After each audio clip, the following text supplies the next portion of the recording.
English. Okay. Okay. I graduated from there many long time ago. Well, I worked there from '07 through 2016. Okay. I was gone for a handful of years before you got there, but that's awesome. All right. Love when it comes back. Yeah. Well, go Patriots. Indeed. Okay, we are live on YouTube, folks. And we are recording. I'm now going to let everybody in the door.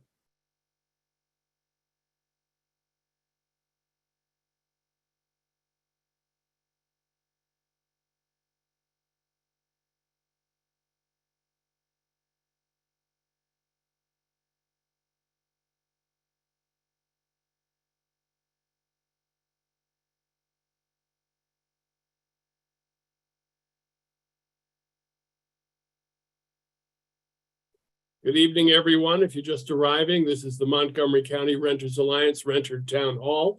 We're just getting started. Takes a couple of minutes. Welcome, everybody.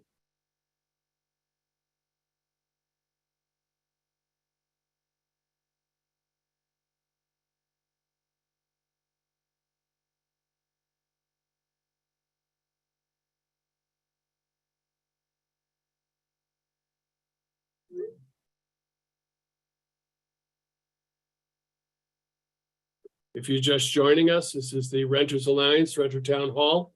Takes a couple of minutes on Zoom to let everybody in, but you found the right place.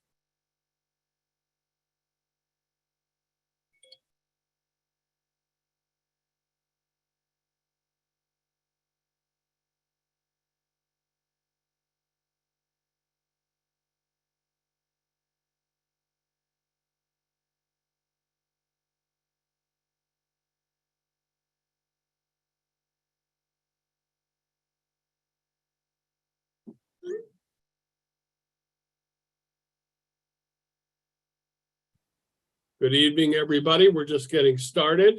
Hello, Will. And we will get started in a few minutes. This is the Renters Alliance Renter Town Hall.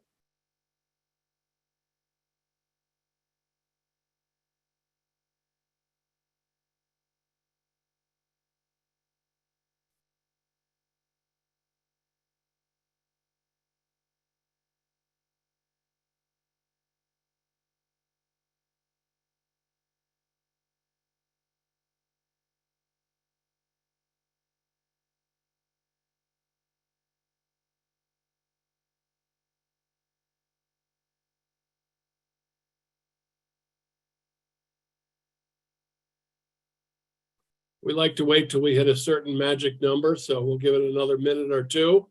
Thanks to all of you who have shown up to exactly 7 o'clock, but we'll give it another minute or two. Thanks.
Well, all right, let's begin.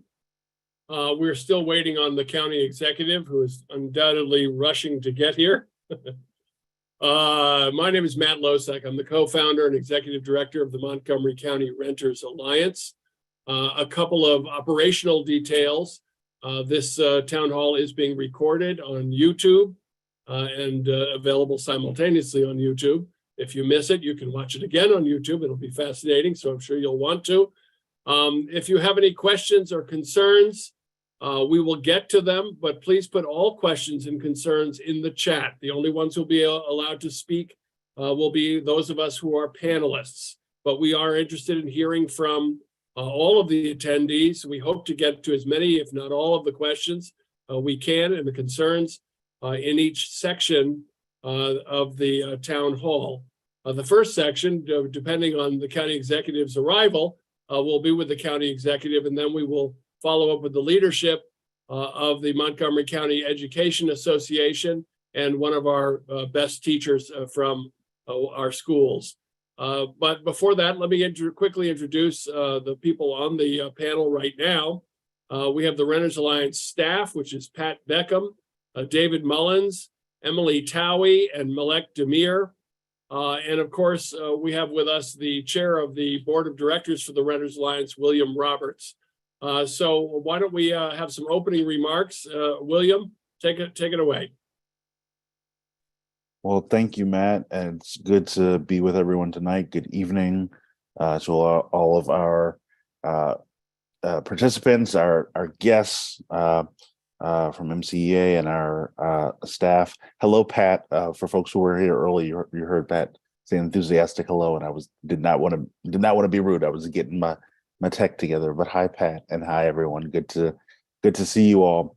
As Matt said, welcome to our monthly Renters Town Hall. We're happy to see you here again, both to have substantive discussion and update on what's going on renter issues around the county, but also on one of the biggest policy debates going on at the center of county government, the county council. Let me say first a word about the Renters Alliance. For folks who don't know us, if this is your first time, we are the first and only organization in the region dedicated exclusively to tenant outreach, advocacy, and education, and have been doing that work for a very long time. We've been working together with our staff, renter activists, friends and allies across the county and across the region to steadily advance renters' rights, talk about the need for rental housing stability, quality, and security, again, since our founding. And we're grateful that, as we look from where we came to where we are, we see how far along the policy debate around renters issues have come. It was not too long ago when the Renters Alliance was before the county council advocating for the passage of what would become Bill 1915, which is an expansive package of renter protections that was passed in the county council. But not too long ago, when we were asking for what was sort of a moderate but expansive package of those protections, and there were folks who would have unfortunately laughed us out of council chambers. And that bill did pass in part because of the coalitions that we were able to build, forge, and sustain across issue areas, sectors. But it's interesting to think about just the angst around that very, sort of reasonable table setting package of renter protections, and where we are now, talking about really bold and expansive, but no less reasonable rent stabilization policy. We've got a county that is made up of almost 40% of folks who rent their homes.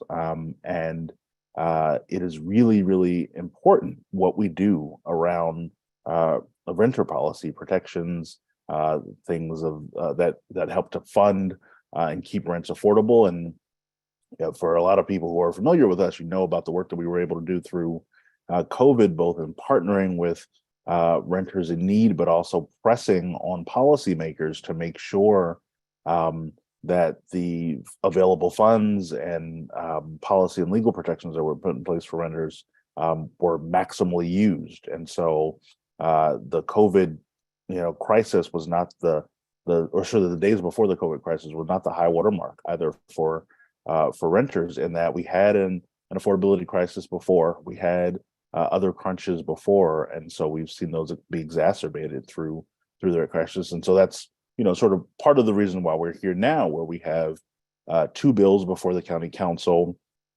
One being the Home Act that the Renters Alliance has been on record supporting, seeks to limit rent increases to 3%, and include all landlords, large and small. There's the second bill, the so-called anti-rent gouging bill.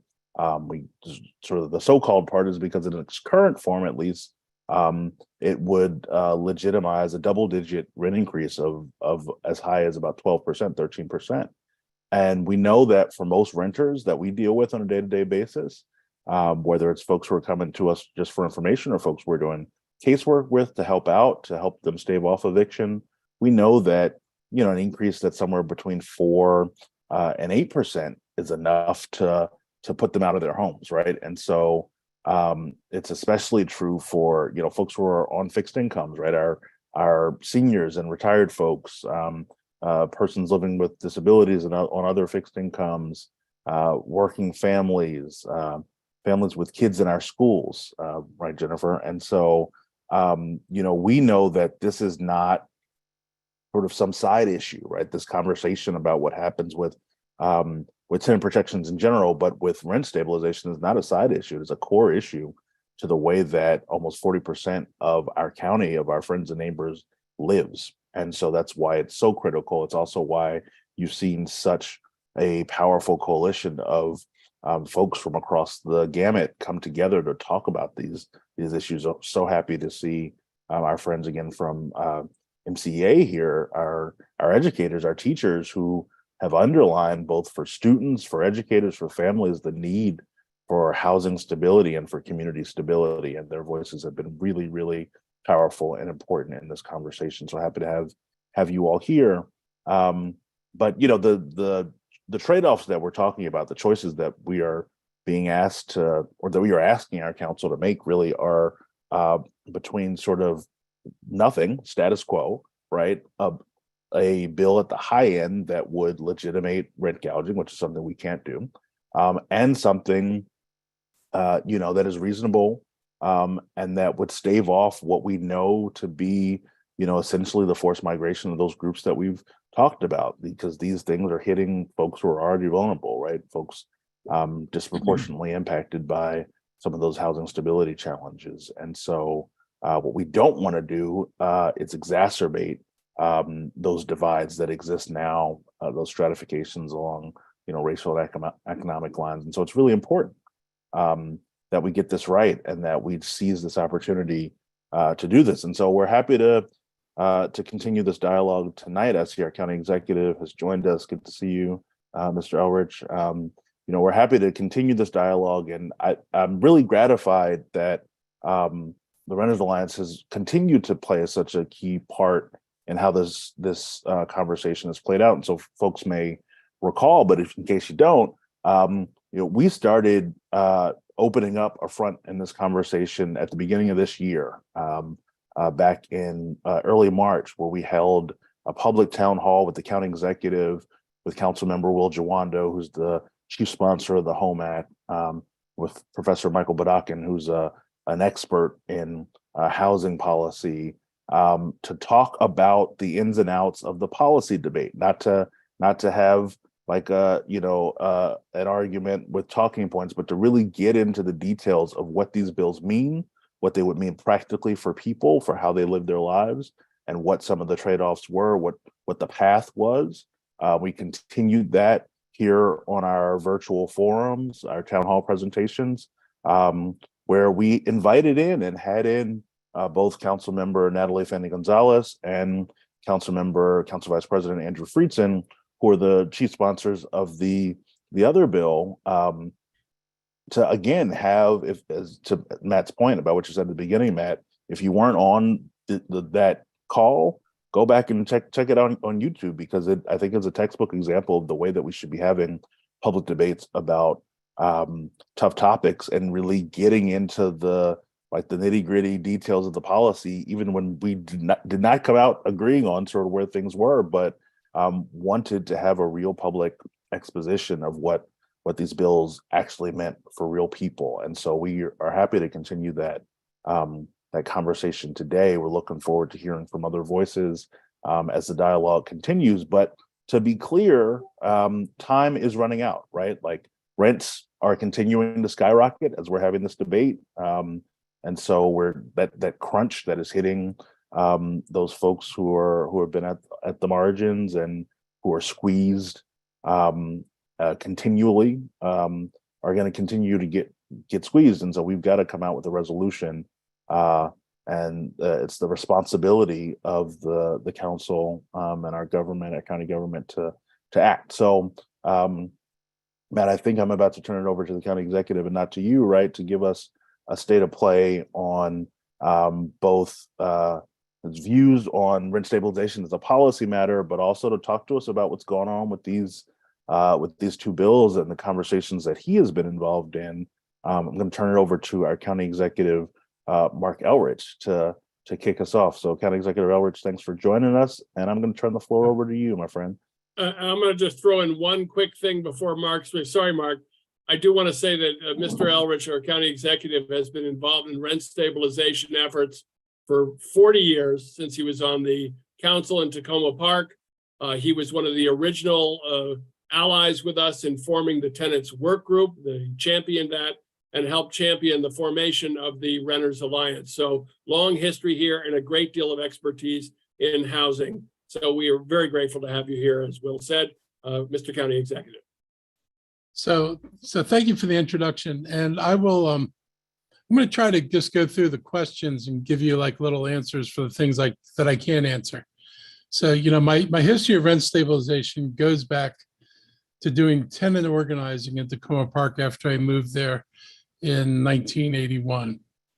And so I've been involved in tenant organizing for a long time and interested in rent stabilization for a very long time. I got elected to the city council at Tacoma Park in 1987. And over the years, we actually strengthened our rent stabilization law.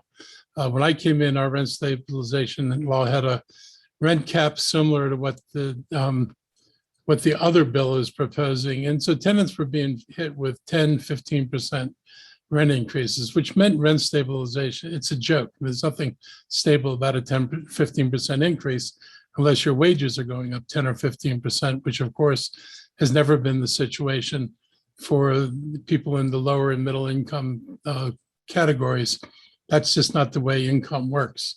And the city had a good rent stabilization bill. We strengthened it. And then judge found that the city's bill was taking the way certain parts would have been structured. We were given time to fix the bill or face the loss of the bill.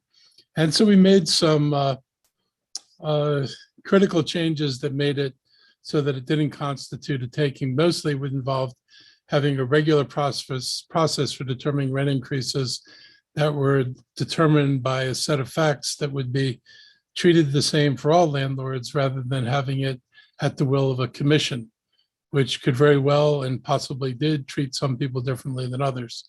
So it was important that we preserve the law. And so, our law has been in place for a very long time.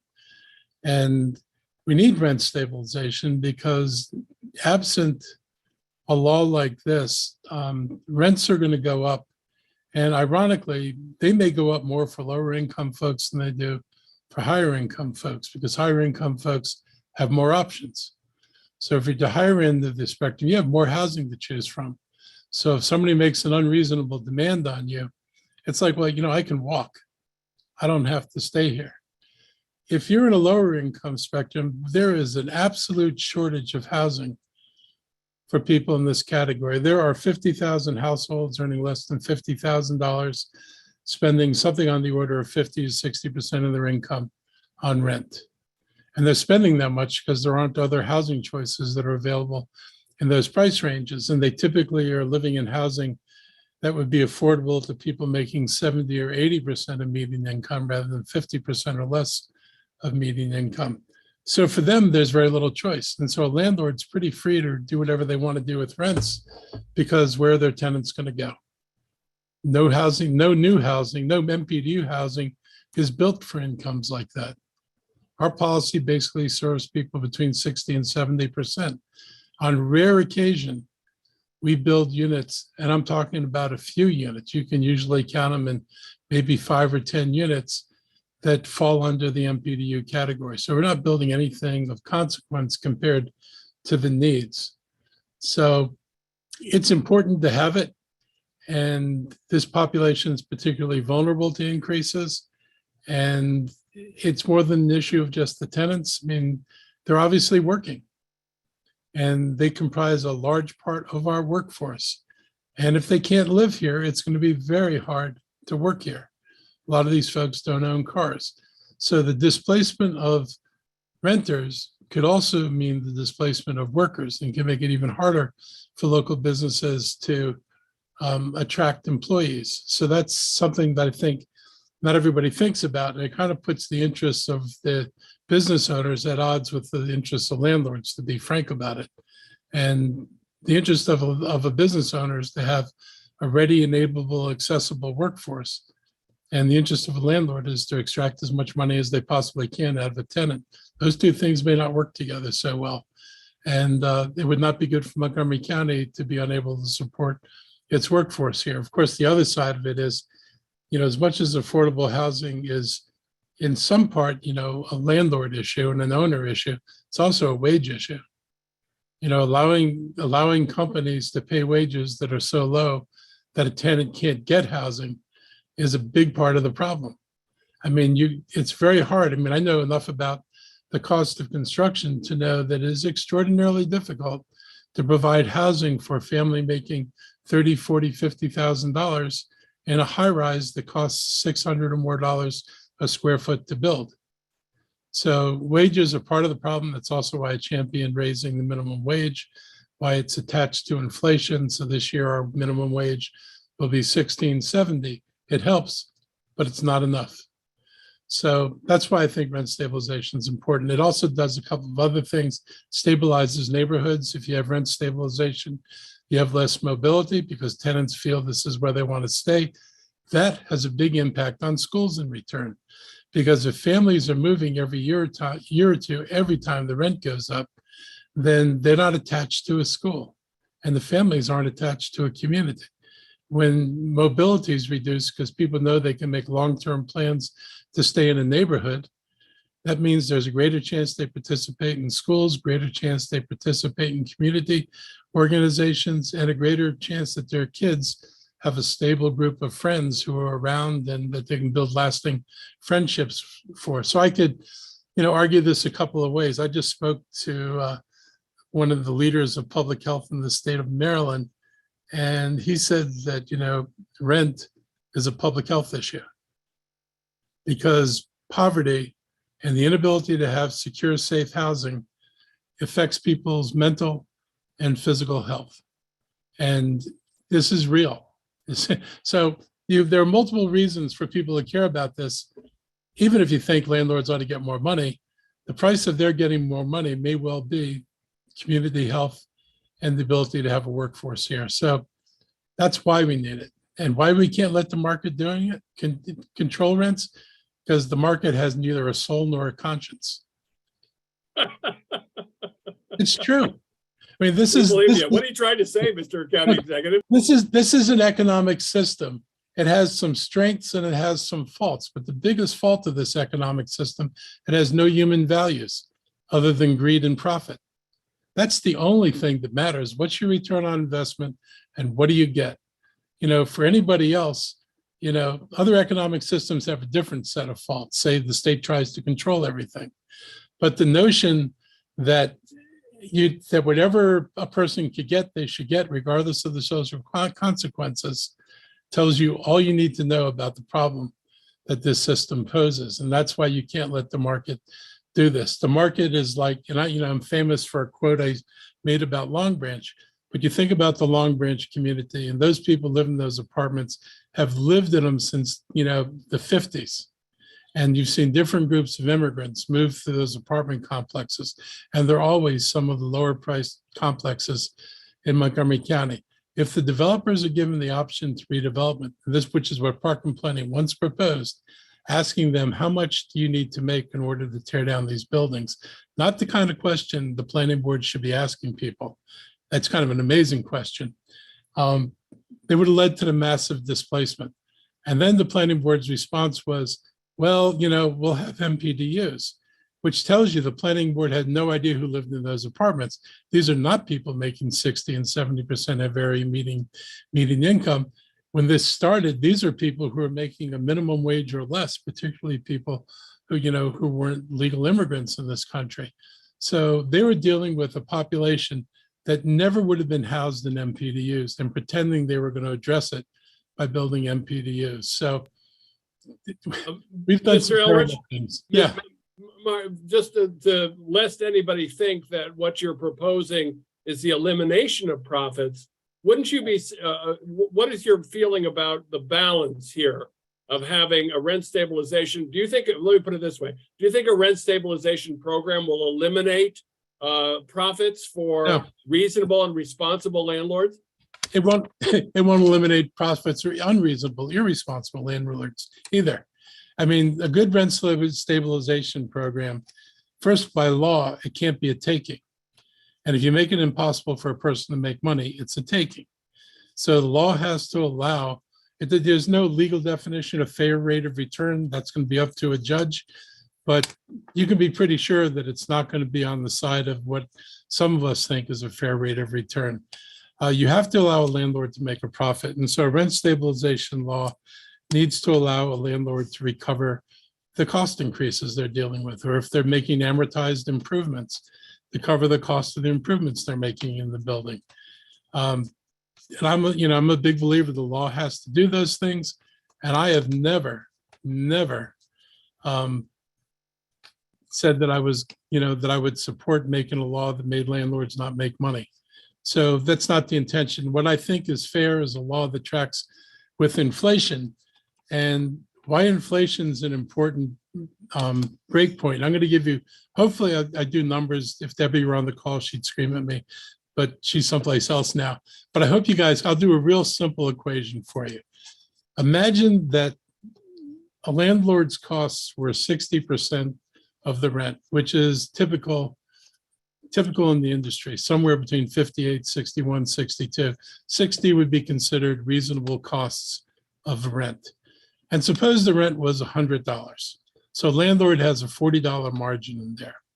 So suppose inflation was 10%. So their $60 costs inflate by 10%, which is $6. So the new cost is $6. If you pass the inflation onto the rents people pay, 10% of $100 is $10. So the landlord not only recovers the $6 in their costs, they recover $4 more. So they're getting the cost increase plus $4. So it easily protects their basis in the cost of their apartment buildings. And that's why Tacoma Park originally had a bill, which unfortunately got changed after I left, that limited rent increases to a percentage of inflation, because the truth is that, for example, in this case, a 6% rent increase on $100 would have yielded $6. The landlord would be whole with just a 6% increase in the face of 10% inflation. So for me, any bill that gets you at least 70% or 75% of inflation is a good bill. I think a bill that gets you inflation is okay, but it's certainly going to allow a landlord to continue to increase their profits and make a greater hardship for tenants. But a bill that allows inflation plus, what's the latest, what was the last percent they had in the bill? Is inflation plus how many percent? 8%. 8%. So like, the Fed just said yesterday, inflation was 4%. So a bill that allows a landlord to make 4% plus 8%, that's 12%. On $100 rent, that's $12. And if their increase was 4%, that's $4. So they get $12 to help ease the pain of a $4 cost increase. So this law, I mean, that's just absurd economics. And I'll also say, I mean, I personally think it's immoral. And I'll point out that both Doug Duncan, who is not known as, the world's most flaming liberal, and Ike both had a rent stabilization voluntary guidelines that were basically tied to inflation.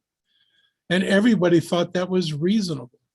And if a landlord went over that, the county executive, and I know that Doug did this as well, would talk to the landlord and try to get them to bring their rents back down closer to inflation. So for 24 years, plus 4 years of me, so it makes 28 years, this idea of holding rent increases to around the rate of inflation was considered normal, was considered just, and considered fair. And to come in with a bill that violates 28 years of precedent and tries to, what's the expression? You can paint the pig, but it's still a pig. You can call it anti-rent gouging. It is actually a license for rent gouging. And I'm not sure all the sponsors understand what they're buying into or the economics of what they're buying into. And I hope in the waning weeks of this debate that they look really closely at both the tradition in the county, but also the reality of what the two bills propose. One is reasonable, one protects profits.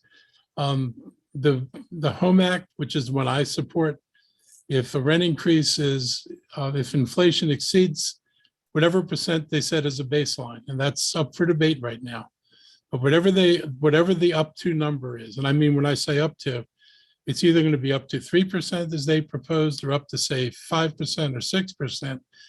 If inflation is up to that, you just get inflation. So if inflation's 3, you get 3. If inflation's 6, you get 6. But if inflation goes above 6, then the percentage above 6 gets banked and is then can be added to subsequent rents. So if 1 year it's 6 and the next year, or if 1 year it's 6, but inflation's actually 8, and say you cap it at 6, and now you bank 2%. If the next year inflation is 4, then you would get to add the 2% on the next year, and you'd be made whole. So it's a reasonable bill that protects the tenants against rent increases that would be truly unmanageable. I know that many people consider 10% increases constructive eviction. Most people could not possibly survive a 10% increase in units and the rental prices. So this is to me, an important way to think about this bill. I think they need to think about tradition, the values that inform that tradition that have transcended 3 county executives and 28 years so far. That's not a small thing. And to just go off and open the doors to gouging, and basically what this does is bless it, which is really amazing. You would just simply, you're just saying it's okay if you go 12% when inflation is 4%. It's like if you gave somebody a license to steal. That's my personal view. Mr. Elrich, we know your expertise on the numbers, and even I have difficulty absorbing them, but I get the $100 deal, and I believe it's lipstick on the pig. But speaking of the council, can you give us an indication, as much as you can? We understand that in politics there are private discussions that need to take place about amendments and moving legislation forward. What can you tell us publicly about what you know about where the council is moving towards amendments, if there are any, toward some kind of consensus that the council will support for rent stabilization? What can you tell us? Like, I don't know if you ever get consensus. What you need is 6 votes. And if you're going to wait for consensus, that puts an awful lot of power in the hands of the most unreasonable person in the room. And I've worked in consensus organizations. And so, you see how that plays out. I believe in consensus, and I wouldn't withhold consensus as a rule because you don't want to do that. But if that's the goal and it has to be unanimous, then that's not a good barometer. You need to get 6 votes. Hopefully you get more than 6. I know people are talking to each other. I know there are different ideas floating around about, various aspects of it. Nobody's laid a plan in front of me or a set of amendments in front of me. I know a couple of council members are preparing amendments, and I'm not going to say who, but I'm encouraged that there's an effort to amendments, and I'm encouraged by some of the discussions. To me, the killer is if there's an add-on above inflation. That just makes the bill worthless. If the bill's inflation up to inflation and gives landlords safeguards for banking, I'm comfortable with that. And at that point, it doesn't matter much to me whether it's 3%, 4%, 5%, as long as that the inflation is the ultimate guider on the increase, unless it goes above that. So I'm hopeful that something reasonable emerges from this. It's not an easy discussion for people to have. The landlords are making a lot of noise like it's the end of the world. Of course, DC's got rent stabilization. It's not the end of the world there. There are a lot of jurisdictions that have had rent stabilization. The world never ended. Tacoma Park has rent stabilization. The world didn't end. So I think there's a way to do this and still make it profitable for people. And like I said, I wouldn't put my name on a bill that made it unprofitable, because I'd be basically signing the death warrant for the bill, because the judge is going to kill it. So not interested in that. I do want to take the opportunity to address, there's this question, is this going to stop development? And the answer is flat out no. This bill does not include new properties. And there's a range of how long, there's some people have proposed 15 years before you include them. Other people have proposed a shorter timeline, I think either 8 or 10 years, I forget which. But either way, you can build your building.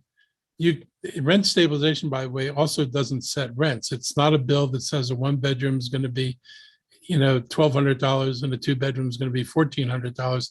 So if a landlord builds a new building, they set the rent wherever they want. And for the next 10 to 15 years, they raise the rent however they want. And then only after that time period would rent stabilization come into effect. And I'll be blunt, part of me, given that most of everything that'll be built is market rate housing, and most of the affordable housing is built with long-term 99-year stabilization on it, that the most important thing is protecting the stock you have today, because the stock that's going to be built in the future is going to skew toward the high end. And the affordable rents that we achieve are going to have long-term protections as long as they're built under either under the MPDU law, or what I'm going to propose is changes to the MPDU law.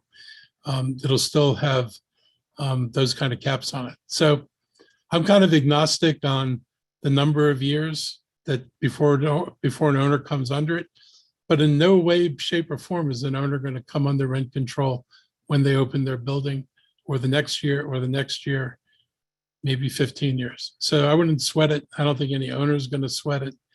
And I think they're all rational enough beings to say, if I've got 15 years of unfettered rent increases in my hands, I'm not really worried what that rent's going to be 15 years from now, because you're going to be damn sure it's covering your expenses and a lot more.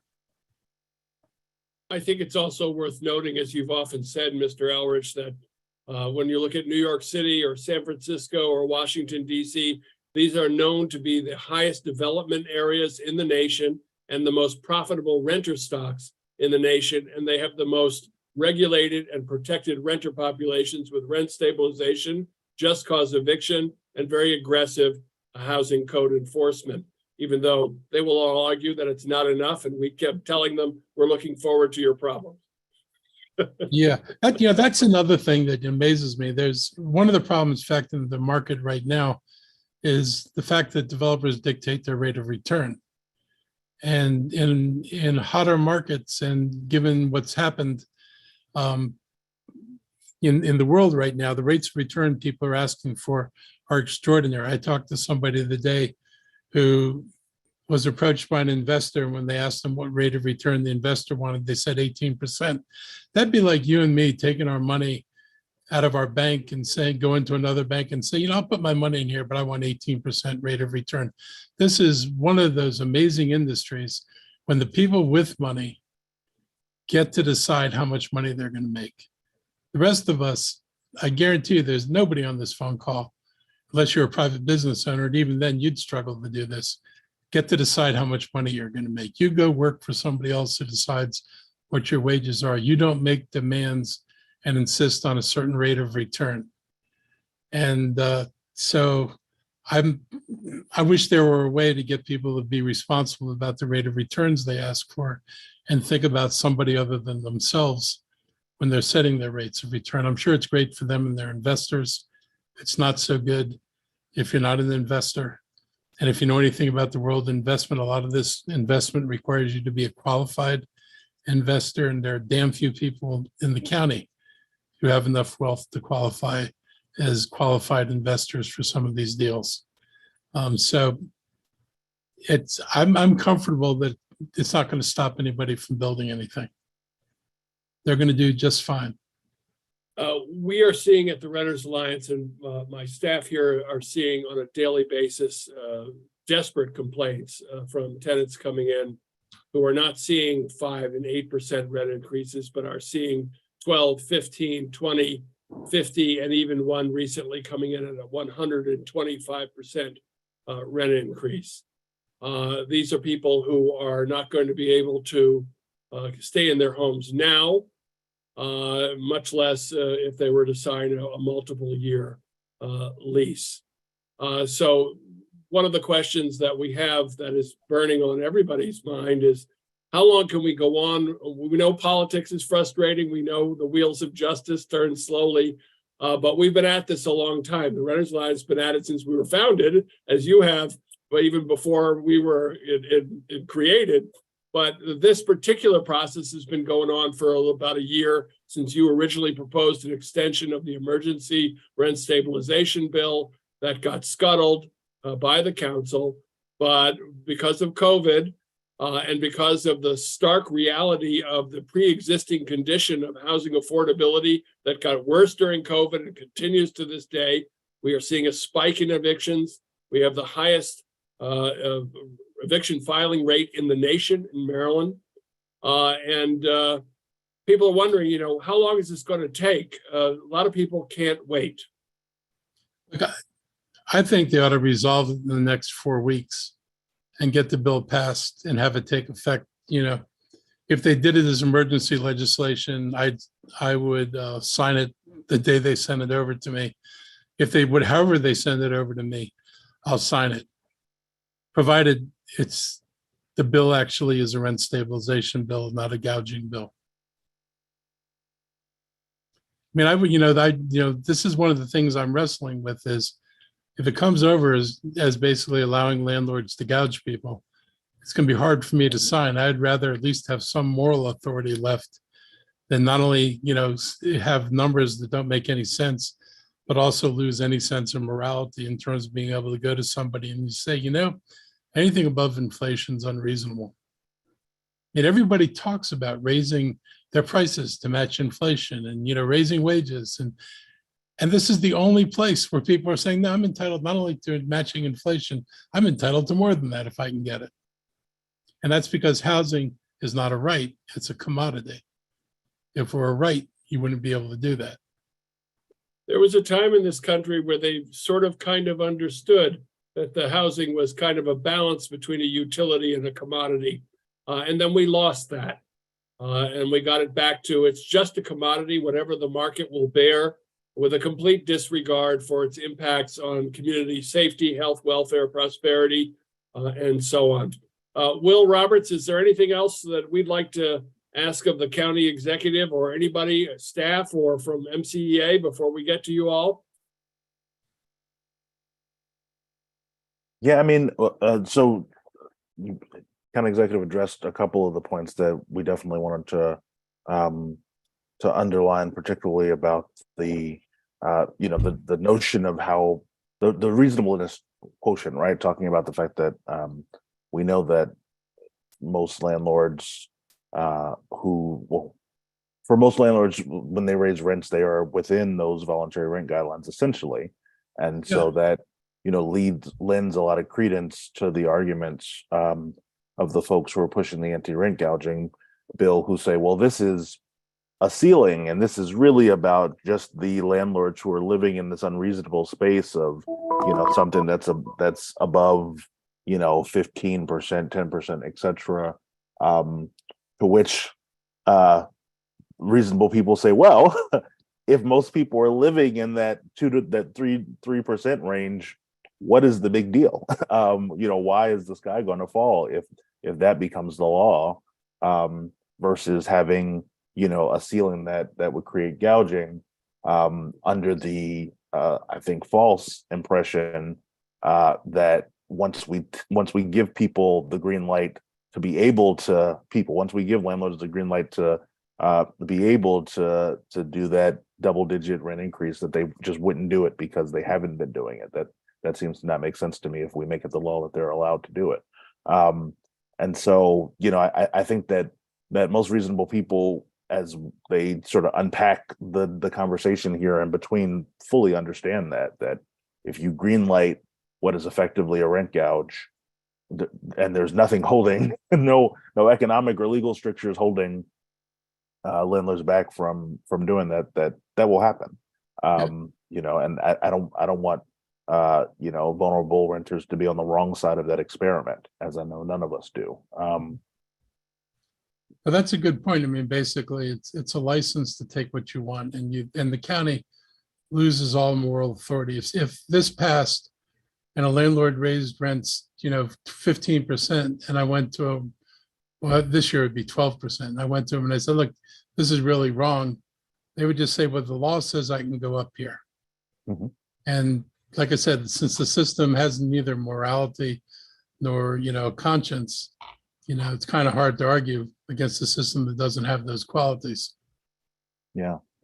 The other thing I wanted to raise, and you mentioned it, so I know we have Jennifer and Emmett here from MCEA, and county executive, the former teacher, in case people could not figure it out as we were walking through the numbers, right? I gave you stuff about your chart and the math at the press conference, but it's important to know practically how this impacts people. But the other thing that I think has been so striking, as I remember back to just conversations we're having with folks about these issues, but hearing the testimony at the public hearings, the impact of these issues on families and children is not to be understated. And for so long, the Renters Alliance has been trying to have this conversation with, and I know MCEA has as well, our teachers have as well, not just about like the affordability crisis for teachers to be able to live in the county in which they teach, right? And not have to be coming from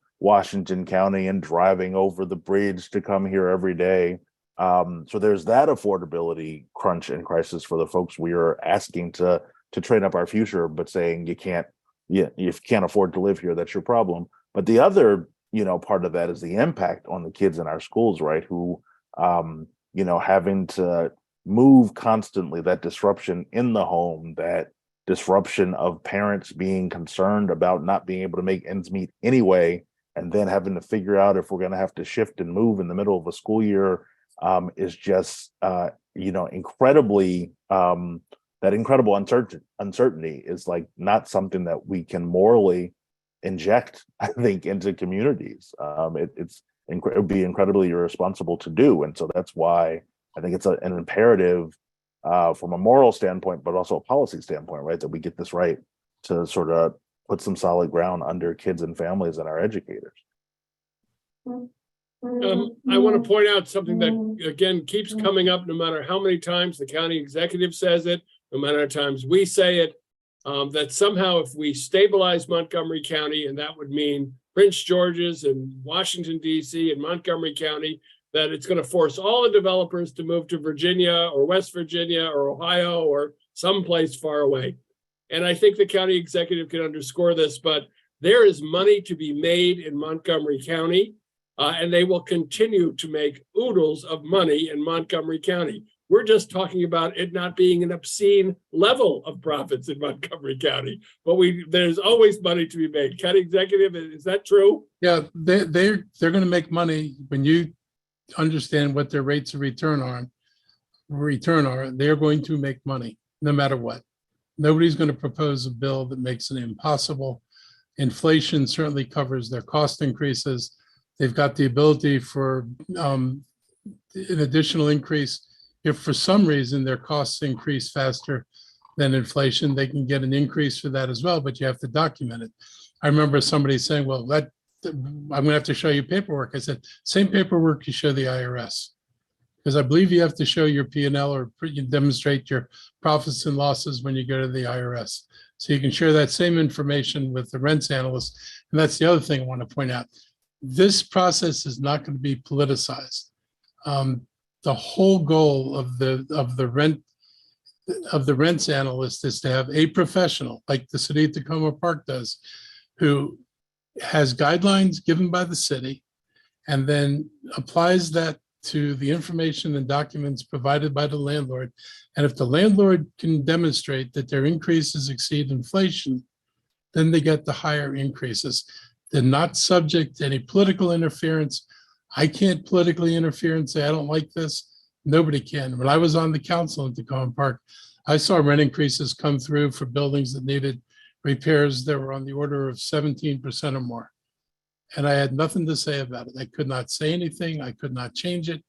They were phased in, but it's just, it's the reality. There are some things that you're never going to be able to protect completely against, but there's no way I or anybody else is going to be able to interfere with the outcomes of the rent analyst decision, period. I guarantee I would not touch that kind. I'm not asking for any authority that would let the county executive or anybody try to compel an analyst to reach a different decision than what the data shows them.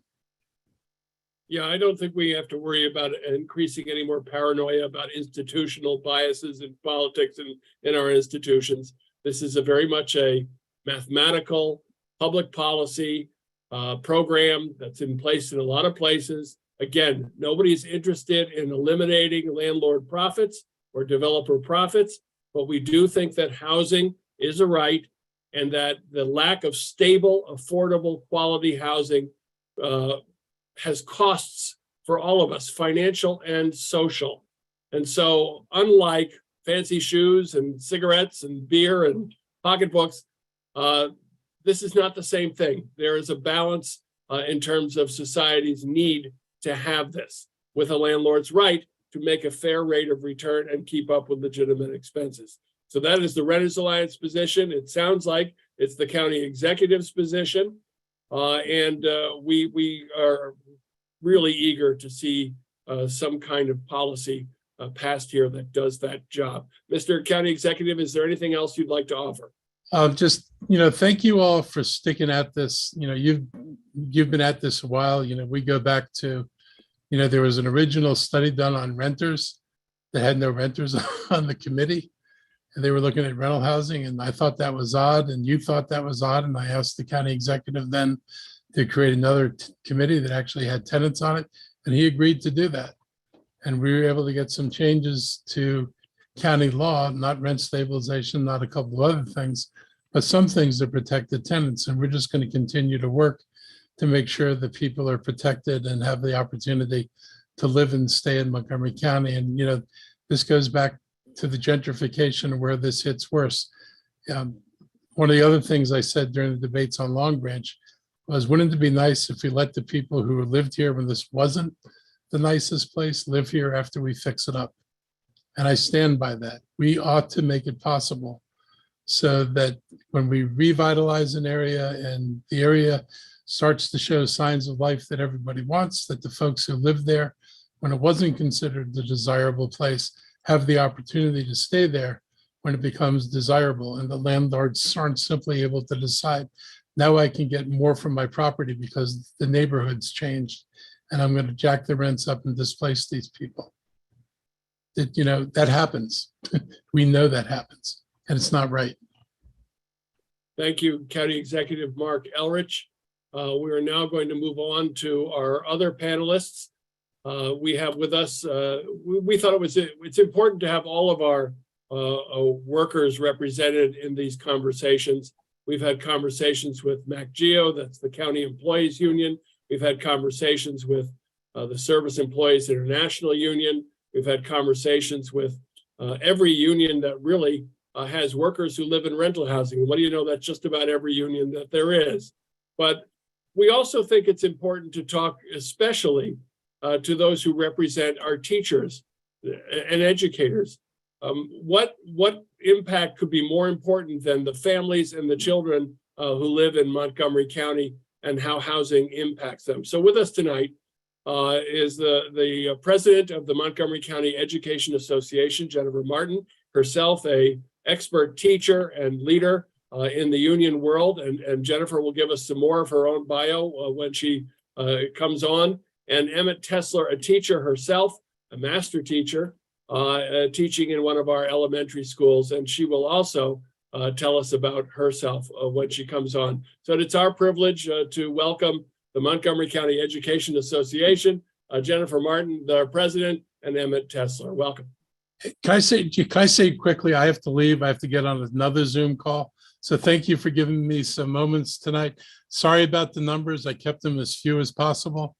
But if those numbers stick with you, use them with people who question it. The $100 and the $60, it's the easiest way to give somebody a quick picture of what we're talking about. Thank you, County Thank you. Executive. Bye.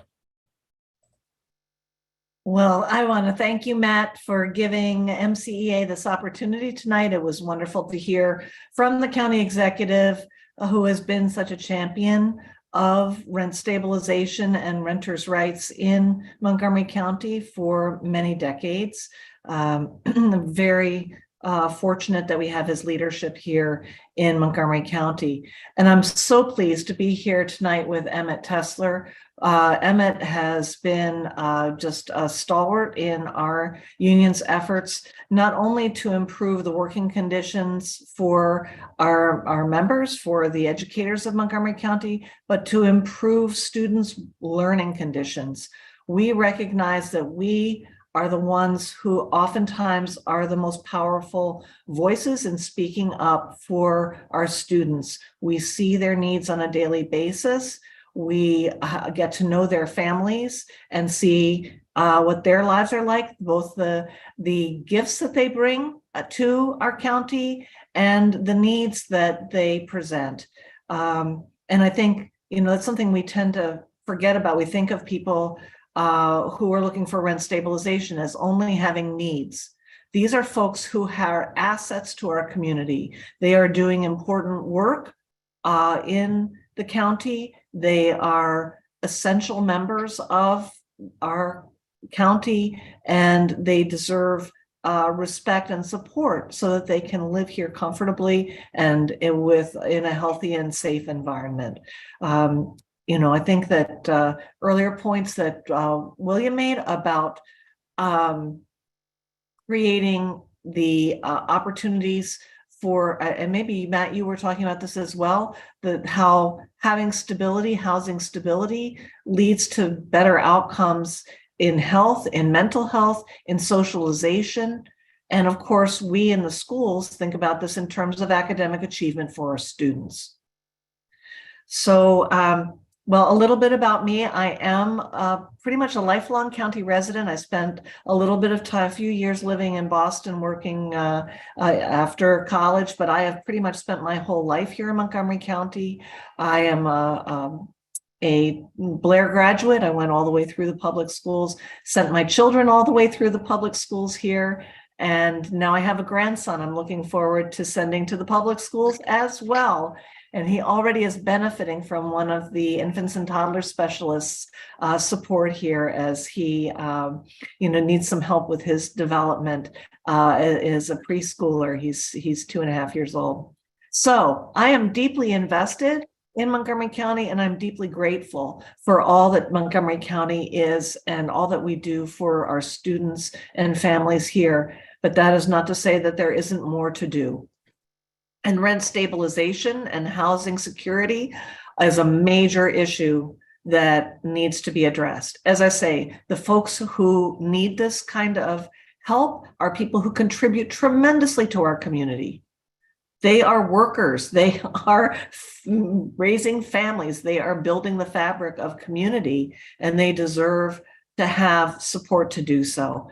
Living wage is, of course, primary factor, but so is a predictable expense for housing. And that is something that homeowners generally have that renters often do not. And that is deeply unfair. We know that our tax laws nationally definitely favor the homeowner in a way that renters are not favored. And there are things that we need to do to make sure that there is equity. So I'm going to talk about this from two perspectives. One, looking at what it means for teachers and educators to be able to have affordable housing, but then more importantly, what it means for families in general who struggle to come up with the money that's needed to afford to live safely, comfortably, and stably, in a community. So I don't know if folks who are here online tonight, I saw some teachers, by the way, big shout out to all the MCA members who are in the audience tonight. Thank you for turning out for this webinar tonight. It's really good to have you here. So we educators in Montgomery County just ratified a contract with MCPS for the next 2 years that is providing us with long overdue significant increases in our wages. We will be getting the equivalent of a 6% wage adjustment to deal with the cost of living. That helps to address inflationary changes that have made it more difficult to live here than ever before. That was hard won. It's also in part due to the new state law, the Blueprint for Maryland's Future. This law is designed to help uplift the teaching profession and to help educators have an equitable salary that is commensurate with what other professionals in similar occupations in terms of education and responsibility are provided.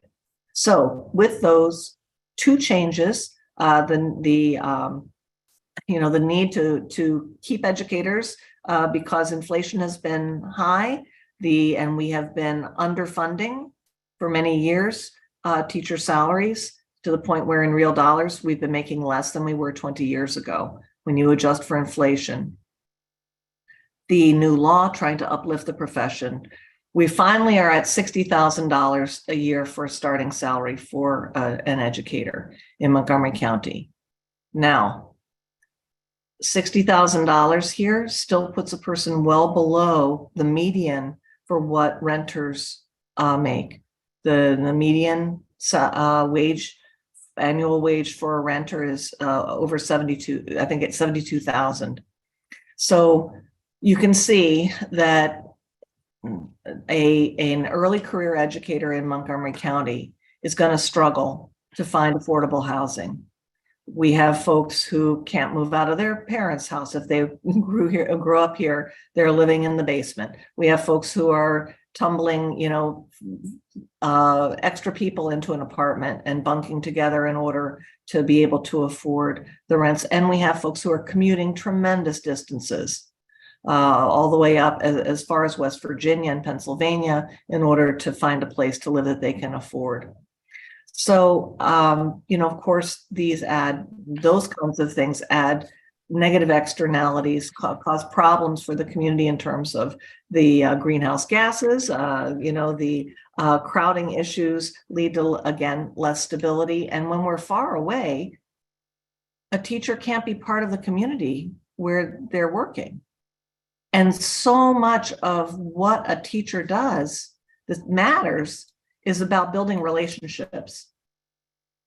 A very wise principal once said to me that there is no learning without relationship. And if we want our kids to learn, if we want our families to be supportive of the schools, they need to know their teachers and the teachers need to know them. President Martin, when you said that, it struck me. Of course, I knew that, but I didn't really think about it the way you just said it. But when I grew up, all of my teachers in elementary school, junior high, and high school lived in my town. And we had to behave because we were afraid we'd run into them. But it's a very important point. My mother knew where Mrs. So-and-so lived. Mrs. So-and-so would call my mother if something was going on, or my father. It was much more part of a community, and it definitely contributed to the success of students, except me, of course, but a success of students in school. And I think that can't be understated. So, well, that's it's a crucial element of good teaching is to have those relationships. And you're right. And the other piece of this is that the school is one of the only institutions left to build the fabric of community. So our public schools are the place where parents get to know each other also, and where, friendships are formed among children and adults. So, and that sense of belonging, a hub for activity, the schools are the place. And so Mark was talking earlier about the importance of having that stability so that people contribute to the community where they live. That's, these are all important aspects of having that housing stability.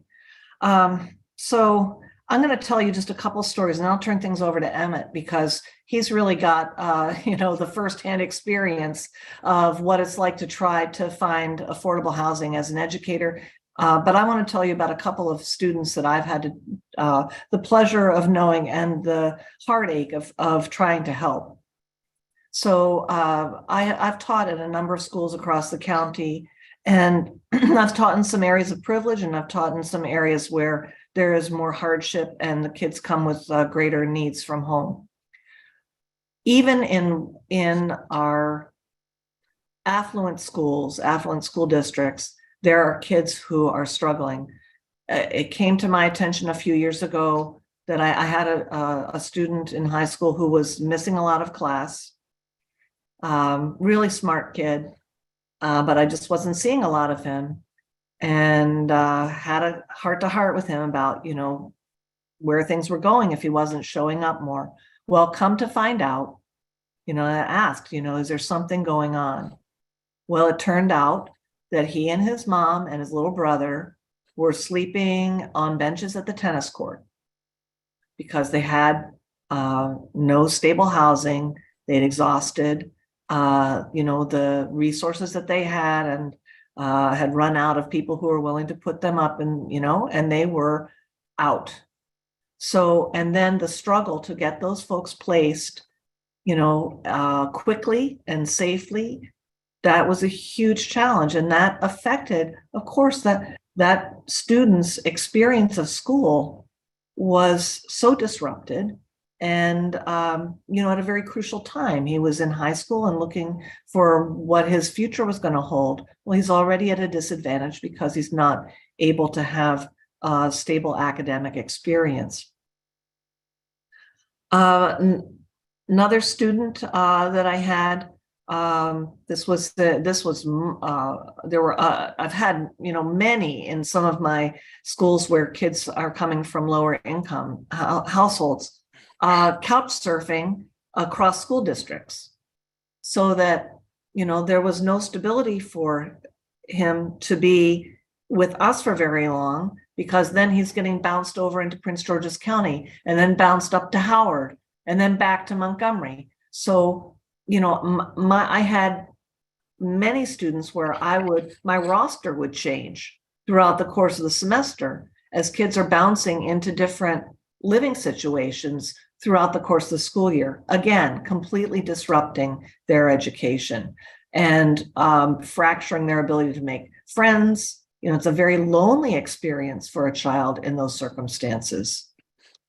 So those are a few things. I'm going to turn things over to Emmett and let him talk for a bit about, what he's seeing, what he's experiencing. But we teachers are behind the Home Act because we see this is not about us alone. This is primarily about the families we're serving. If a teacher sticks it out long enough, they're going to be making a living wage that will allow them to, we hope, buy a house here. But for our families, the need is even greater.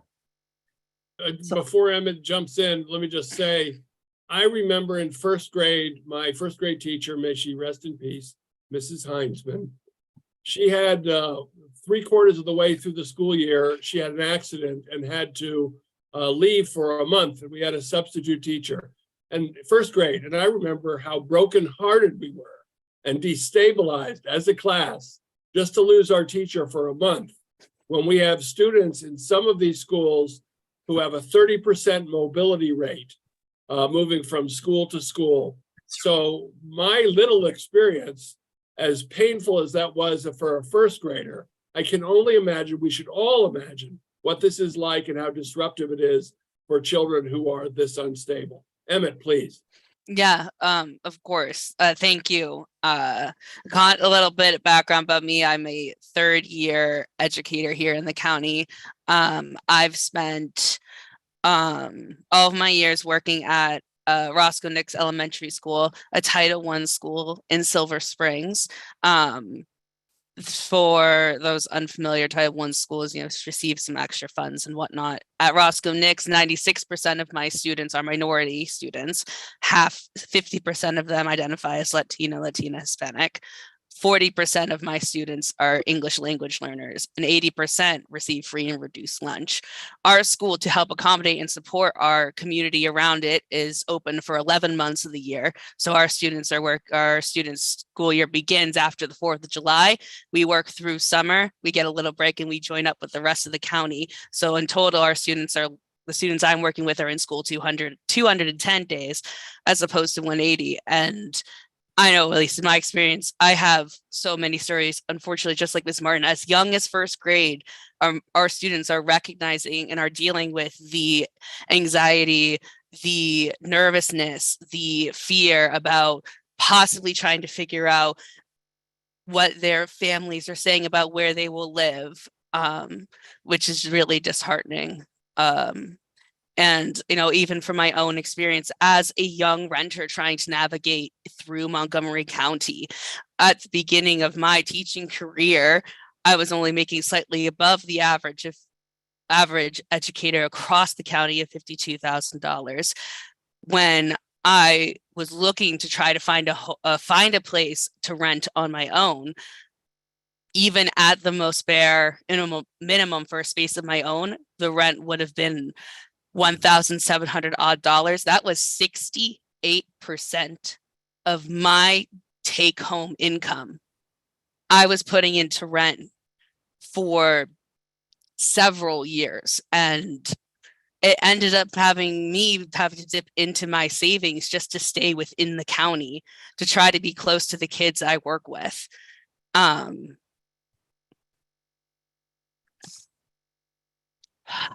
And I'm not alone and if it weren't for the support of my family and close friends around me, I wouldn't be able to stay in the county.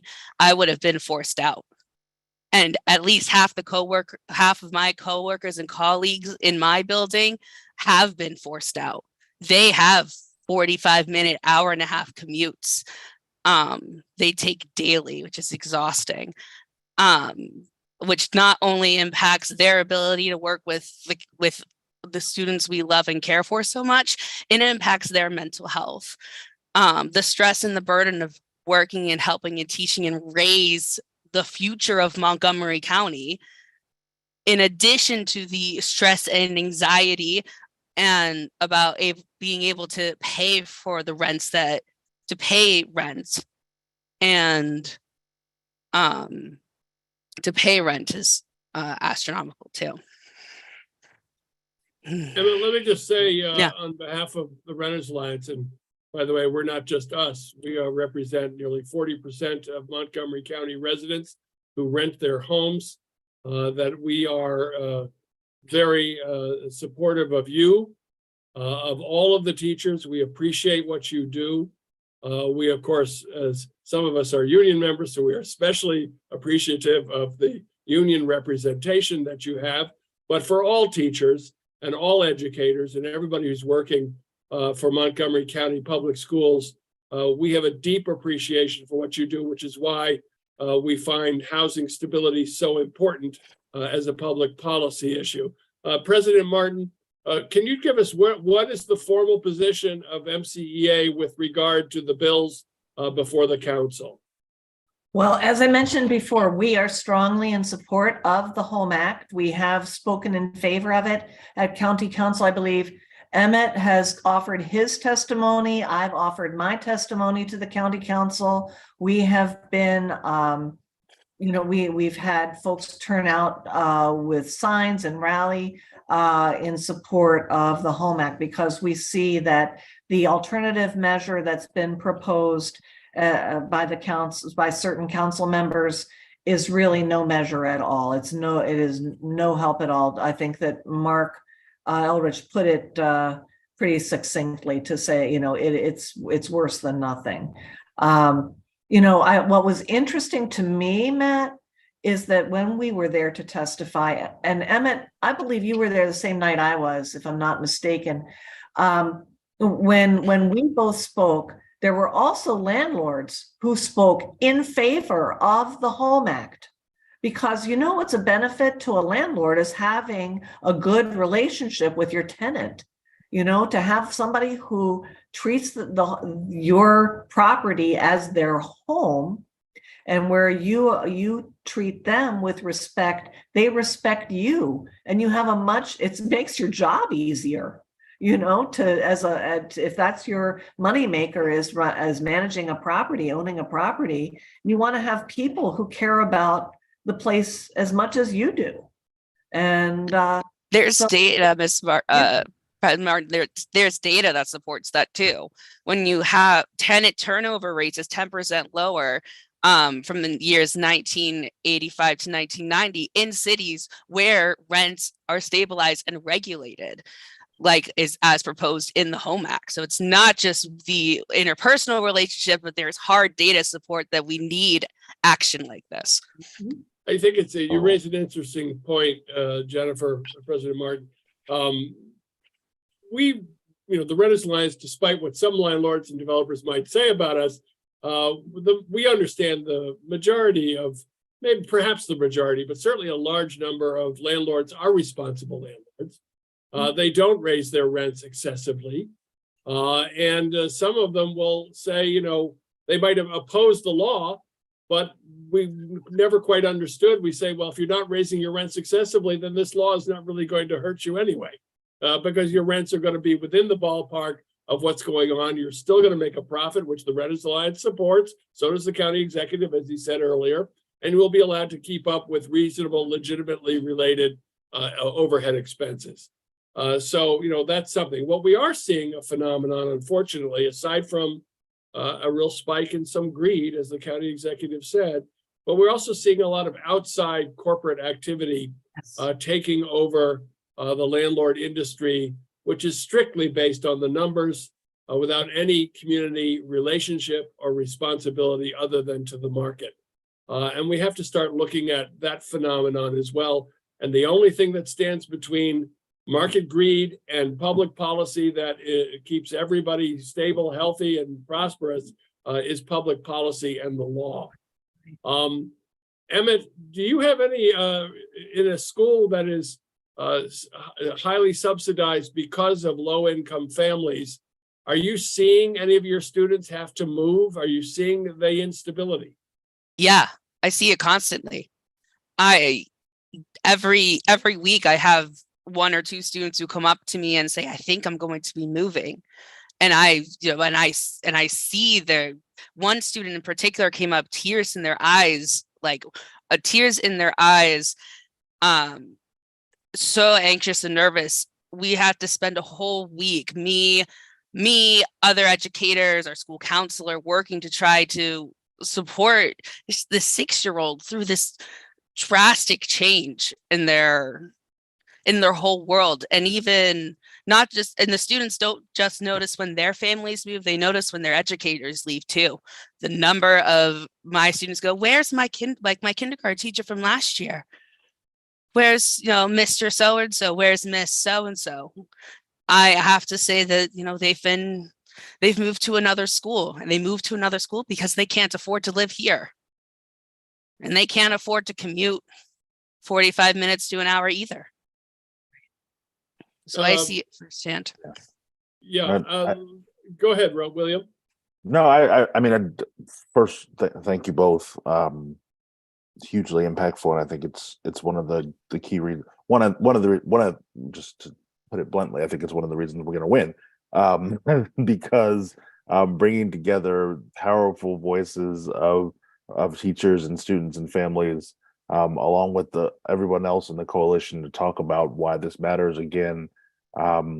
Is critical, right? Like these are not. Although it is important to walk through the math and the policy, but the policy is personal, right? And so talking about what this means for individuals, I think is so powerful. And again, for folks who haven't watched the public testimony, please do. We know that even for the council members who are in support of the other bill, which I agree with you wholeheartedly, President Martin is not offering much of anything, because it does not. I, in fact, had this conversation, I think when Councilmember Friedman was here, but I often ask the question of who are we trying to help? What's the problem we're trying to solve with these bills? And then how do these bills get at them? One of them clearly does not get at the root problem that we're trying to solve. It's not just about putting some guardrails around a market, but it's about how to stabilize people and communities so that our community can grow.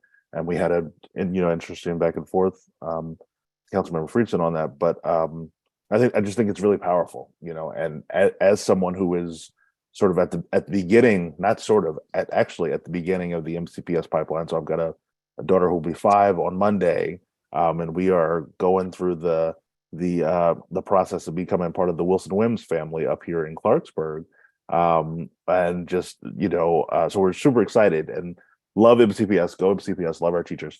Many of whom live in our neighborhood, by the way, to the point we were making earlier. But as you're talking about through the networks that you are forming, both for children and for parents, right? I'm thinking about literally as we're going through the portal about having to fill out the profile for our daughter and the like community play dates they're setting up so that we can know who is part of this community going to that school, right? Like for me as a parent, my wife and I, that is the kind of stability that we're looking to hold on to as we're going through the other emotional roller coaster of sending our kid off to school, right? But it's so critical. Like these are not, sort of, I don't know what the word is for this symbol, but these are not like intangibles. That they're super important things that go back to this stability question that we're talking about, because this is really about how we build community. The Renters Alliance at the end of every year has a community celebration that we call Building Community, because that is what is at the heart of this work and the conversation that we're having around renter policy about how you build community and keep it. And so I just think it's so important that to undergird what y'all are talking about, to underline that's what this policy conversation is about, how we build and stabilize communities for families like mine and the thousands of others that you all help. Let me just add an unpopular thing to say, but a necessary thing to say in this conversation, that for those of you who don't care, who think, listen, you can't afford it, move out, too bad, who believe the market is what drives everything, who believes this is about finance, then understand this too, from a financial standpoint. This county pays almost half of its budget, and President Martin, please weigh in if I get this wrong, but spends half of its taxpayer dollars to support a premier public school system that produces students who will go on to get jobs, pay taxes, and participate in the political, social, and economic life of our communities. When we do not have stable housing that impacts the ability of those students to succeed, we're going to lose money, and we're going to spend more money on social costs, social safety net costs, increased crime costs, increased health costs, and lost prosperity. Is that reasonable, President Martin? Yeah, well, is it reasonable that we're going to have those costs? No. What your argument is very reasonable. Yes. This idea that we just let the market take care of everything. Well, one thing that, we could talk about capitalism, but honestly, it's not a level playing field. People don't have access to the information. They don't have, we know that there has been historic inequity in how people are led to housing, you know, what people have been dissuaded from living in certain areas. So we know that housing has all kinds of problems, that it's not an even playing field from the beginning. So we need governmental regulation to help correct some of those flaws in our economy. And the big one for me is always to pay people a living wage. And the second one is to make sure that we are avoiding price gouging on anything where people have, where there are folks who have power over an economic good that everyone needs, like health, access to healthcare, and access to housing. So you're absolutely right that this legislation, the Home Act, is very much central to improving the health of our county and providing a good future for the young people we're raising up now, so that they can go on to have productive and happy lives where they're contributing to strengthening the fabric of our communities. Emmett, any last remarks? I just want to say the work that your alliance is doing, along working with the county executive to support this Home Act, is going to be a vital step towards addressing systematic issues that President Martin here has brought up and everyone has brought up throughout this discussion. And I'm looking forward, and I'm curious, would like to bounce it back to you. What can I do, other members within my union can do? What can we do to help support the passage of this Home Act? Are you suggesting homework? Oh, of course I'm suggesting homework. Okay, he's a teacher. All right, well, understand this. And you are so right to put us on this last word. We urge everybody who's listening to this webinar, and I know William Roberts out there, our board chair, and Chris Perry, our vice chair, and my staff who are with us, and I'm sure President Martin would agree. This is homework we should all do. Contact your council member, express your concerns about these bills, support the Home Act, support a reasonable public policy that stabilizes rents so that landlords can maintain a reasonable profit, keep up with reasonable expenses, but not excessively raise rents that force people out of their homes. This is important right now. It's not something we need to kick the can down the road. There is a work session on these bills on tomorrow at 1 o'clock at the county council. We urge everyone to show up, and at least, if you can't show up, at least listen on YouTube. Links should be available. And then there will be another work session for the Planning, Housing, and Parks Committee that's chaired by Council Member Andrew Friedson and includes Natalie Fanny Gonzalez, Council Member, and Council Member Will Jawando. They are discussing these bills, and they will be discussing amendments. And your voices should be in the mix. You should listen politely, of course, but in the audience so they can see you. But that doesn't mean you can't contact them by phone, by email, immediately, all the way up through this process. So the next one will be on June 26th. It's our view that this has to get done soon and not have the can kicked down the road. I want to thank our panelists, obviously, County Executive Mark Eldridge, a champion for rent stabilization for decades, especially President of the Montgomery County Education Association, Jennifer Martin, for your leadership, your wisdom and experience in this area, and your understanding of how important stable housing is for your students and educators alike. To Emmett Tesler, for your leadership and for your teaching and for being such a great teacher, we can tell, because you gave us homework. And of course to my staff, Pat Beckham, David Mullins, Emily Towie, and Malek Demir, the vice chair of our board, Chris Perry, who listens intently and then gives me criticism later. And then, of course, last word to William Roberts. Well, no, I want to echo everything that Matt said and thank everyone for this important discussion. The resources are there that staff's providing in the chat.